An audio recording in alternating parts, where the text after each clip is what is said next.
Welcome to the Nightly Rant. I'm Mike. And I'm Torya.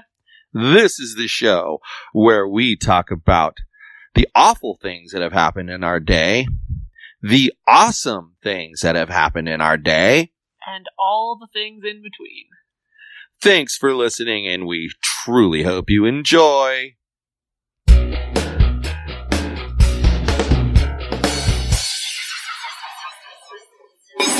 Well, we've successfully made it past the middle part of the week. Is it Thursday? Yes, ma'am.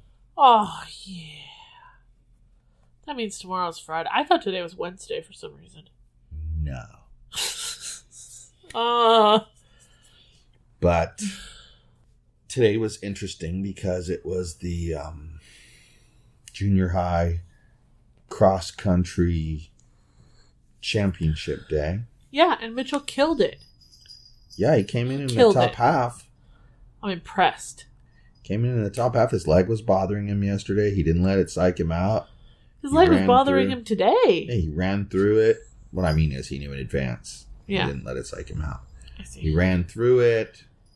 Yes, he was limping and complaining about it, but I think it was more under control than the last time. He's going to grow like 6 inches. Because they gave him the ibuprofen. But yeah, it's just growing pains. Speaking of growing pains, because it makes me think of these people. So let's talk about Dr. Matt and Elevated Health. What do you think about Dr. Matt and Elevated Health, my dear? I think Dr. Matt is the bomb diggity.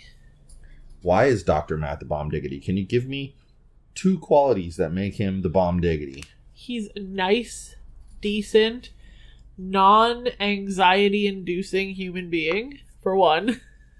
And you know how much that last part means to me. And he has a brilliant business model. Yeah.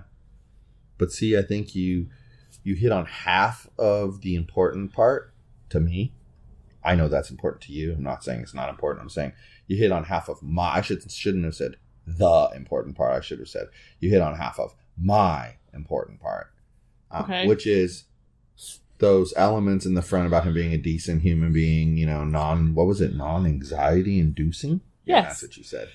All of that is great and wonderful, but it's what makes him hit the second part for me, which is a non-alarmist, careful, observant doctor. Well, I kind of covered that with non-anxiety inducing as well. But I put the two together. Yes, I guess it. Because he makes it comfortable to talk to him about problems that you have. And I'm going to say he makes you feel completely able to be honest with him about anything. You don't feel like you have to hide things. That's why I said non-alarmist, because so many doctors that I've ever been to, you say one thing, then you have stage 2 kidney disease? Then like, oh my God, I can't believe it. And they jump off the edge. Instead of being like, well, like even with the arm thing, he didn't say, that's what you have. He said, that's what it sounds like. And here's how you're going to figure out if it's that or not. You're going to follow this course of action, and then you're going to see if it works. So he didn't guarantee that what he gave me was going to work. As an adult, I love that. As an adult human being, I have had 2 doctors that I've seen more than just in a walk-in clinic or in an emergency room. Okay. One of them, on visit number 2, gave me some not happiness-inducing news.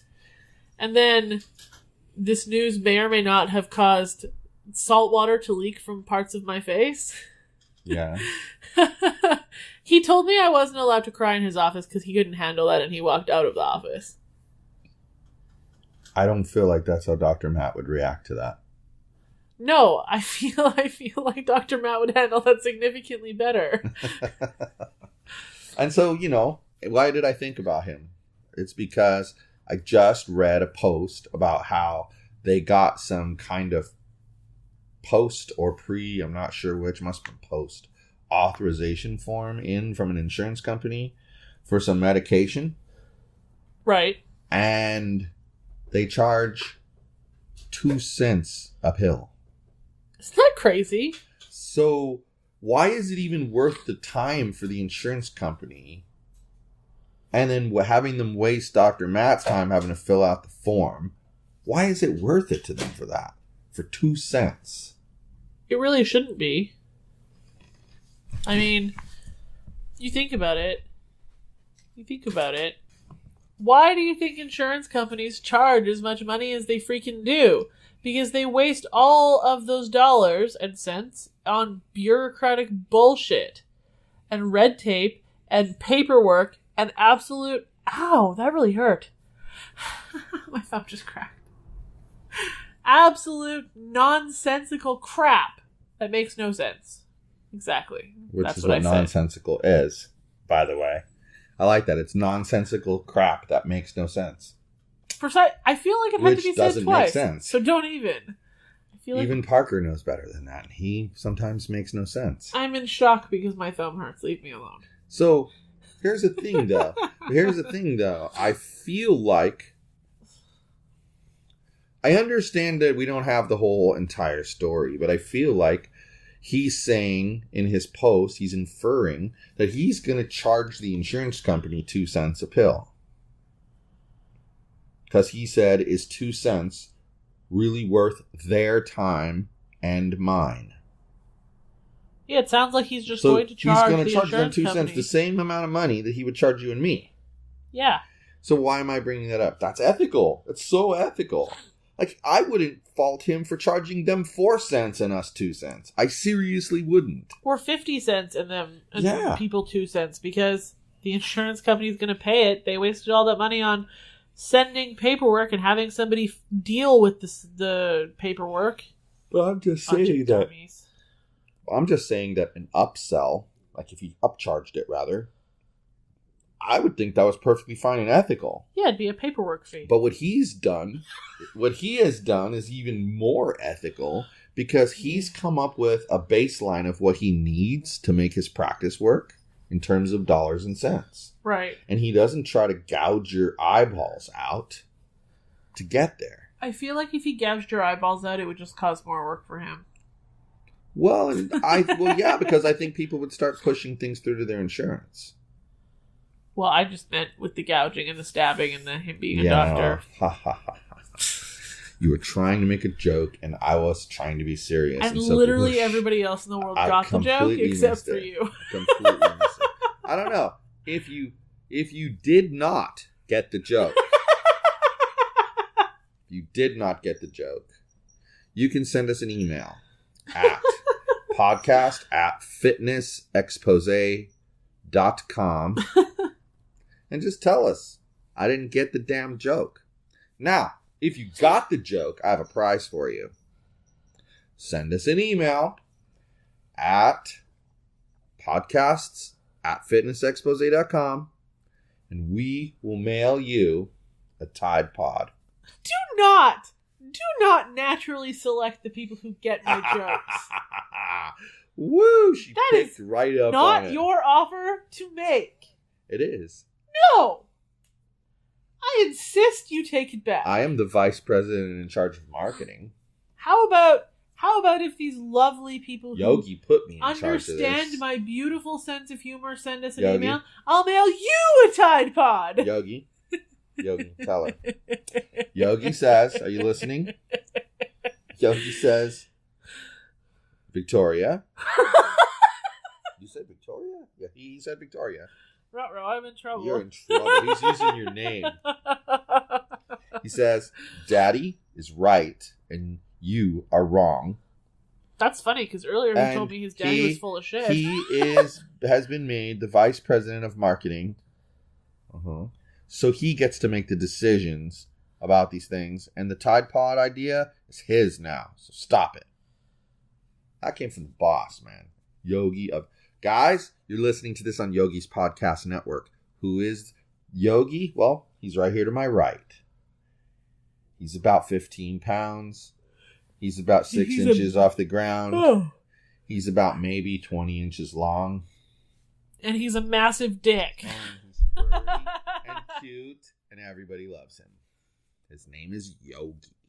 Look, Parker has come to say hello. That was our commercial, by the way, for Elevated Health. I just want to say, to anyone thinking out there, FTC, we do not get paid any money for recommending people go see Dr. Matt. $0. We just really like Dr. Matt.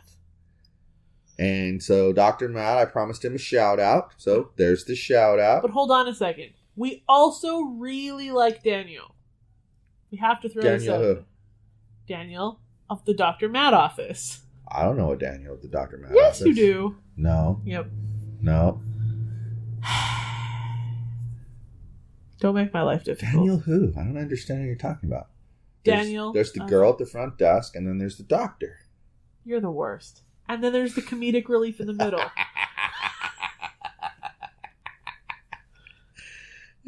That's funny. It just dawned on me. What? The receptionist girl, I can never ever remember her name. Yvette. Until I literally as my hand touches the doorknob, I remember her name. But okay, yes, Yvette. Thank you. That's not nice. It's weird. And I found that one in there. And I sit there and I go, well, it's not a commonly used name anymore. It's not a common name. How come I can't remember it? And then I think to myself, it's probably because it's not a common name and I just can't remember it. But I remember it for you. It's okay. Kind of, now that I think about it, she looks a lot like the new cross-country coach. Yes. They look a lot alike. They could be sisters. Maybe they are sisters. But they could be sisters. Maybe they are sisters. Maybe they are sisters. Parker says he agrees. Yogi says move on, people. Yogi's bossy tonight. Have you noticed Yogi, go away. You notice that Yogi's bossy tonight? Yogi, why are you so bossy? Of your shit. But, hey, I had a good meeting today at the racetrack, and the details shall remain private.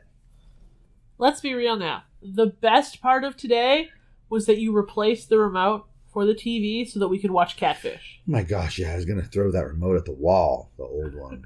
But that would just serve to break the wall and just break the already busted remote farther. The lady said that this one's more durable. She said that a lot of people complain about that other one, about the cable button, because you literally have... they're training you to use a single remote for everything. Correct. And so you're constantly having to switch between TV and cable. Correct. But while it's on cable mode, everything you're doing is lighting up that light and burning it out. And that's exactly what happens, is it gets burnt out. So that's why that one burns out. She says this one's more durable, though. Good. But then I brought home a paper somewhere. It's underneath all this shit. Where we can go through it. And I think we can save about $70 a month on our cable bill. I think we get way too many channels, especially now that we have YouTube TV. There's not much choice in that matter. But I'll show you. I will show you. Because that's what you just said is exactly what I wanted to do. I wanted to take Their things are broken into 3 packages, okay? There's the main bundle. Uh-huh. Then there's a second package full of channels. Uh-huh. That costs like $20 extra. Yeah. And then there's a third package of channels that costs like $12 extra. Okay. We'll just have to do some reviewing. And hold on, let me finish. So you get all that in there. I wanted to take those package deals, the second and the third one, and compare them to YouTube TV, because if we cover the channels that I don't give a shit if it says, the Ladybug channel, and none of us watch the Ladybug channel, and it's not on YouTube TV, but it's over there. What do I care? If I remember Ladybug correctly, channel, I'm not going to watch it. One of our packages is the movie channel. This has the movie channels in it. We have Showtime and HBO. We could probably get rid of both of those. We don't even watch either of them anymore. Yeah. Because now that I can record, I go through the movie channels that I know about that we have, and honestly, I actually think that even if you were to ever do the add-on on YouTube TV, HBO's only I $10 think a it's only month to add to Hulu. I think it's only like $5 a month to add it to YouTube TV, and it's like $10 a month on the cable. And it's $10 That's what a I'm month. saying. We could cut the cable bill way down. Okay, we'll work on that. Because that's, it's money in pocket. Uh-huh. So let's talk about running, though. Because, we went to the cross-country meet. The thing that I don't like somehow we had like a 25-minute introduction to the topic that we're going to hit. So this will be we talked about it a little bit. quicker and then topic. You got off topic to Dr. Matt. It was only 15 minutes. Well, yeah, and that was a long commercial for Dr. Matt. You're welcome, Dr. Matt. Anyway, what about running? I find it interesting how... I was finding it interesting how good some of these kid runners are. Okay? Okay. And it made me realize that as a human being, I have a bias when it comes to sports. And you know what that bias is? What? I was listening to parents of the top kids. Uh-huh. They belong to running clubs that compete in races together. They do it like Mitchell does soccer. Okay. They actually call it their club team. Okay. But I've got a bias because I never thought of people at Mitchell's age competing in cross country. But people at Mitchell's age compete in everything else.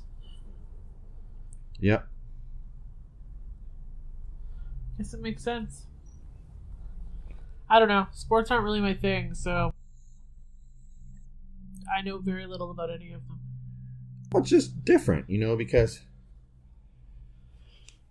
I guess it's because I know kids that play basketball. I know kids that play volleyball. I know lots of kids that play soccer, obviously, because I'm involved with Mitchell Soccer. I know kids that play baseball. I know kids that play softball. I know kids that play tennis. All of those things. I know kids that skateboard, rollerblade, play ice hockey, roller hockey. I said basketball already. I mean, every sport that you can think of. I know kids that play those sports. Do you want to know something interesting that I just thought of? What? The high school I went to had a running club. That is odd. And those people who were like of my age group still run marathons with the person who ran the club then. Now. That's very cool. That's very cool. That's because one of the reasons why I say that's very cool is because that means that the whole thing's very effective. Yeah. But see, that's my point is that's why these kids are so dang fast. Well, yeah, because they train and have excellent coaching. Well, and see, here's the thing. Think about this. Why do they stand out so much more than, say, the soccer players do that go and play junior high soccer? I don't know. Why? How many kids do you think, just estimate, at his school play soccer? He said there was like 20 teams trying out. So like 20 times 9. That's a lot of kids. How many kids do you think run? Less. All the time. 2. Probably, exactly. The two kids that come in first. 2 that are in a club running team. 2. Maybe 3 at the most, but definitely 2 I agree with. So the point is, everybody kind of plays soccer. Here especially. So what happens is, the kids that actually don't play soccer and school is the first place they're playing soccer, they might not be even close to as good as the other soccer players, but it's close enough because they know how to run and they know how to kick a ball. The only thing they don't really know with soccer is the strategy. In Canada, everybody plays soccer or not soccer, hockey or baseball. And that's what they do here too, and football. But if you think about it, that makes them closer together. But when you got kids that are running and they can run 2 miles in like 11 minutes, and you have someone like Mitchell who's a decent runner, yeah, and he's getting 13:50. That's a 2-minute gap. That's a lot. And that's why they look so much better, because they are so much better. They have such a gap between the two that they look like a superstar. Well, yeah. And there was obviously quite a few of them.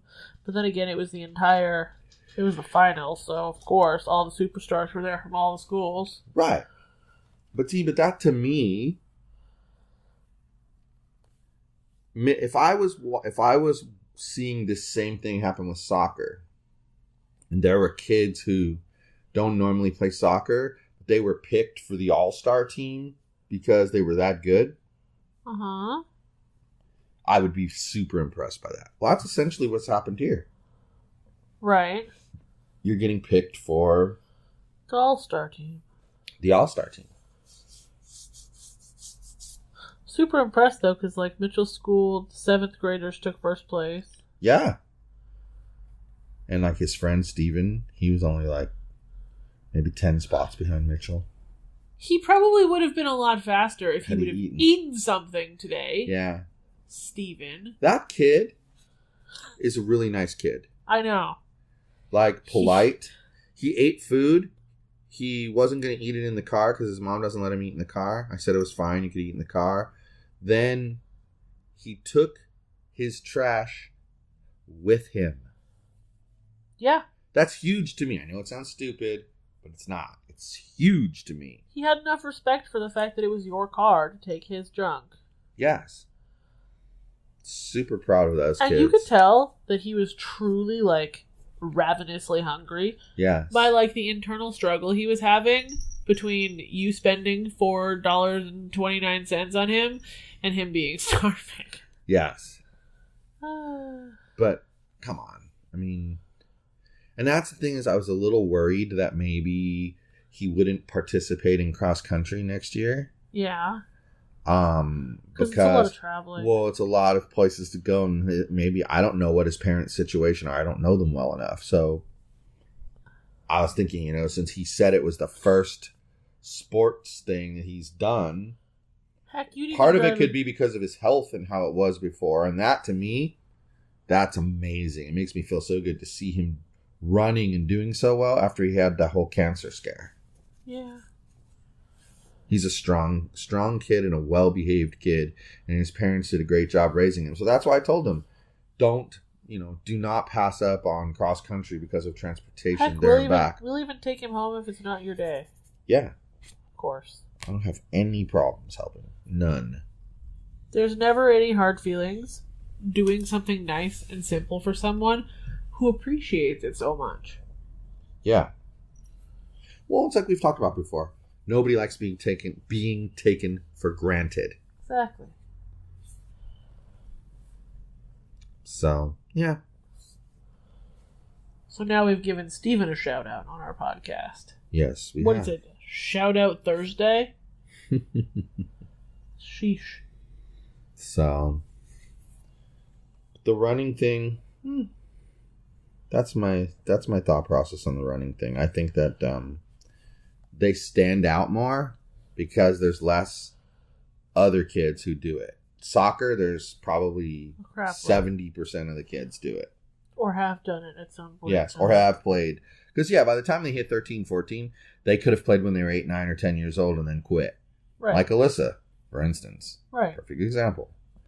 I think she quit at U11 or U12. So it's been like 4 years for her. It was right after I met you, so yeah. Yeah. Yeah. Good point. See, my memory, times like that, it proves my memory not so bad. But what exciting things happened to you today? I don't remember. You had a bunch of meetings today, didn't you? Yeah, but why would that be exciting? Because it was new. It was mostly just like other people providing. Maybe I'm trying to brighten up your attitude a little tiny bit, maybe. There was something that was exciting about today, but I can't remember what it was. I already exclaimed that it was the most exciting. Oh, the remote. That was pretty exciting. It's my brother's birthday today. Happy birthday, Morgan. Brother dearest, I suppose. You're old as fart dust. Yogi says happy birthday to you. Old as the dust from 97 skeleton farts. Wow, that's Enjoy. a lot of skeleton farts. Precisely. That's a lot of skeleton farts. That's way too many skeleton farts, if you ask me. Well, he's old, so, can't help it. What does that make me? I don't know. I don't have a polite answer to that question. So what else? What else happened? Anything exciting else? You're acting like I know something, but I'm not. I'm asking you. No, there's nothing else exciting. I woke up. I did things. I noticed you woke up. I phoned my brother. He didn't answer because he's a butt nugget. I sent him a funny picture on Facebook. I was like, happy birthday, old man. Then I did some more work. And then you brought the remote home, which I already said was the most exciting part of my day. Then I did some more work. Then somebody loved the work that I did, which was nice. Made me happy. Right. And then we went to the running thing. And that's all history. We already talked about that. This day was kind of boring, actually, in the long grand scheme of things. But you know what? One of the things I'm learning is boring is good. Because, I left here to go to the meeting at the racetrack. But before I went to the racetrack, I had to go to the LA Records place. And when I went by there, got the database from him. Now I'm trying to remember what I did with it. It's up there. Okay. Got that from him. And then as I was leaving, I get a text from Tony. Mike, I'm meeting the client in 30 minutes. And this is broken. It's not working at all. So right away... You called me 984 No, hold on. times. Right away, I ask him questions. He says, I was in the process of changing the password. So I'm like, okay, now I know what's going on. It's locking the account while it's doing this. And also the file that was being called, it told me that it was trying to connect and it wasn't working. So then I taught him how to paste the new password and the new security token into the site. And he did that. Well, then we got the invalid username, password, or security token, or account is locked out message. And guess what it was turned out to be? What? The software sent him a security token, which he copied and pasted in and saved, and then didn't realize that 2 minutes later, they sent him another security token. And it was the second security token that was valid, not the first one. That's like asking to reset your password twice in a row, like double clicking the button by accident, and then they send you 2 emails, and only the second one is valid. I've done that before, too. Yeah, so it was interesting, to say the least. Huh. Very interesting. Hopefully tomorrow is a nice, quiet day without any major, horrendous issues. Well, yeah, and that's what I was just finishing my thought was that here I thought it was going to be a nice, mellow, casual day of, go out, go to the racetrack, come hit the grocery store real quick to get their breakfast stuff, then come home and edit. That's what I thought I was going to be doing. So much for that. And instead, in between appointments and such, I'm fixing an issue. But thankfully, it finally got figured out. But it's funny how neither one of us could have solved that problem on our own. You need each other. He would have never thought of the security token, ever. Uh-huh. But by me making him think about the security token, he noticed that there was a second unread email about the security token. So him being a very smart guy realizes, this is the token they want, not the other token. Right. And I wouldn't have known about the email unless I was looking at his computer. So what a day. We needed each other. Yeah, Yogi says now it was a long day. I'm freaking exhausted. Yeah, I'm kind of tired myself. Like, I've hit the point where I'm just kind of, laughy and ridiculous, but I need to sleep because my eyes won't stay open anymore. Well, that works. Yogi says we should say goodnight then. Yogi says he just wants to go to bed and cuddle. Yogi's a doofus. Good night, everyone.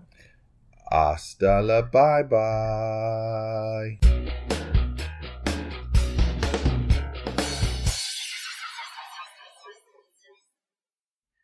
Hey, this is Mike, and I just wanted to tell you that if you enjoyed the show, and I truly hope you did, you can subscribe on iTunes or Google Play and not miss a single episode. But if you happened to miss an episode and you didn't find it on Google Play or iTunes for some reason, you could go to our website, which is theNightlyRant.wordpress.com.